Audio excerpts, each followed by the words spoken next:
Всем привет, я Марина и с вами Школа Сакрамел. 2022 год начался непросто, и этим видео я хочу поддержать абсолютно всех мастеров и ответить на самые частые вопросы, которые мне сейчас присылают. Как мастеру продолжать работать в кризис, на чем можно и нельзя экономить? Как набирать клиентскую базу и ее сохранить? Благодарю подписчиков, которые присылали свои вопросы мне в телеграм-канал. Кстати, подпишитесь обязательно на него, ссылку оставлю в описании, там у нас тоже полезно и интересно.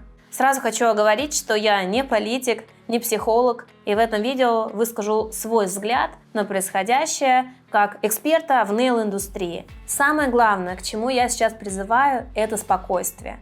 Понимаю, это абсолютно непросто в современной ситуации, но тем не менее ваше психологическое состояние куда важнее. Важно не останавливаться на месте, не замирать и продолжать работать. Ведь любимое дело поможет вам отвлечься и не опускать руки. Зачастую мастер маникюра является основным или даже единственным кормильцем в семье.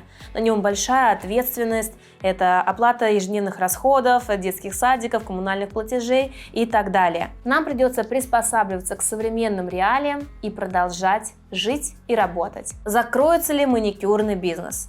Конечно, в это трудно поверить, и мое мнение такое, что он будет продолжать развиваться. Конечно, маникюр – это не вещь первой необходимости, часть клиентов, возможно, сменится, но, тем не менее, в любые времена женщины хотели и хотят быть красивыми. Стоит ли сейчас становиться мастером маникюра? Многие будут терять рабочие места, а мастером маникюра можно стать достаточно быстро.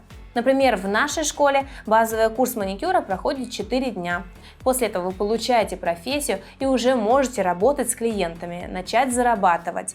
Это гораздо быстрее, чем обучаться на другие специальности. Конечно, вначале не будет такого большого потока клиентов, как хотелось бы, и заработка, но впоследствии с практикой, с опытом клиентов станет больше и заработок увеличится. Как набрать клиентскую базу, если закроется Инстаграм? Инстаграм – это классная площадка для привлечения потенциальных клиентов, но если предположить, что она закроется, нужно искать альтернативные варианты. Например, специализированные площадки для мастеров, где они могут найти клиентов, или другие социальные сети. ВКонтакте, ТикТок, Телеграм-канал. Также не стоит списывать со счетов такие площадки, как Авито, Юла. Кстати говоря, там в свое время я находила первых клиентов. Никто не отменял сарафанное радио. Сосредоточьтесь на максимальной лояльности ваших клиентов для того, чтобы они рекомендовали вас другим. Таким образом вы сможете находить новых клиентов.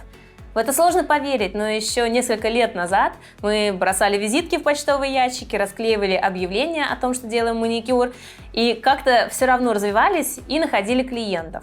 Наверняка будут создаваться и другие социальные площадки, на которые мы с вами постепенно перейдем. Самое главное – ваши знания. Если вы знали, как развиваться в Инстаграм, то поверьте, вам не составит никакого труда перейти на другую площадку. Знание принципа работы социальных сетей. Мы продолжаем создавать видеоконтент, фото ногтей и так далее, для того, чтобы искать новых клиентов. Цены на материалы повышаются. Что делать мастеру? Уже многие компании разослали уведомления о поднятии цен на свою продукцию. Как правило, это 10-15%.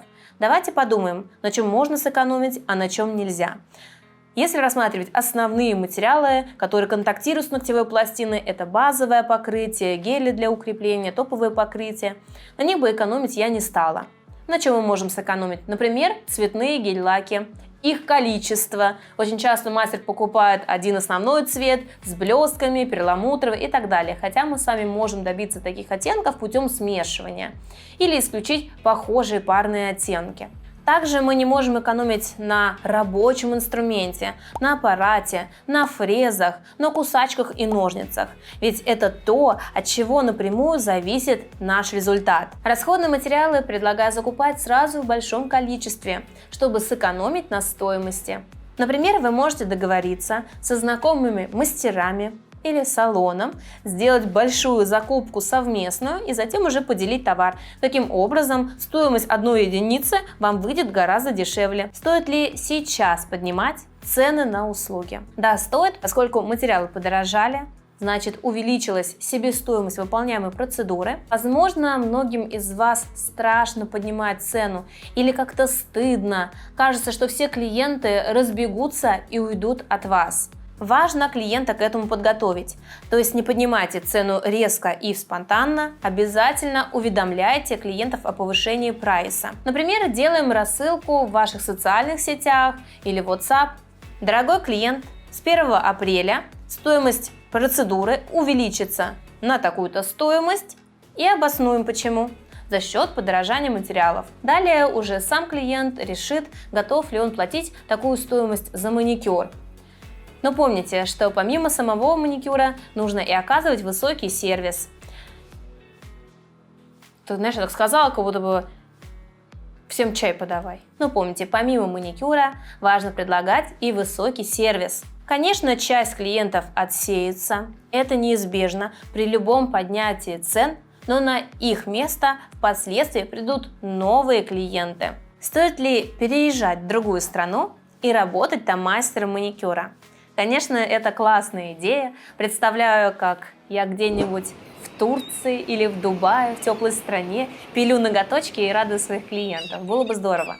Но не все так просто. Во многих странах необходимо специальное разрешение на работу, и не так-то просто его получить, поэтому везде есть свои нюансы. Мой совет, если вы уж поедете за границу работать, изначально тут находясь, найдите работодателя, который готов вас принять и официально устроить на работу. Что делать, если на вас обрушилась волна негатива? Хейт в комментариях, агрессивные сообщения в директ. Поделюсь своим опытом. Нужно правильно оценивать комментарии в вашу сторону. Если они объективные по поводу работ, если это пишет мастер, это одно дело. Но если комментарии неуместные, оскорбления, мат, то вовсе не реагируйте и блокируйте такие сообщения. Не сливайте туда свою энергию. Не погружайтесь в этот негатив. Часто люди пишут такое не со зла, потому что они находятся в трудной ситуации, в стрессовой ситуации. Не стоит на них обижаться, а иногда стоит поддержать. Ну а я желаю вам хорошего настроения. Пусть как можно меньше вещей вас расстраивает и огорчает. Постарайтесь отвлечься от плохих новостей, берегите свое психологическое состояние. Всем мира и добра. Пока-пока.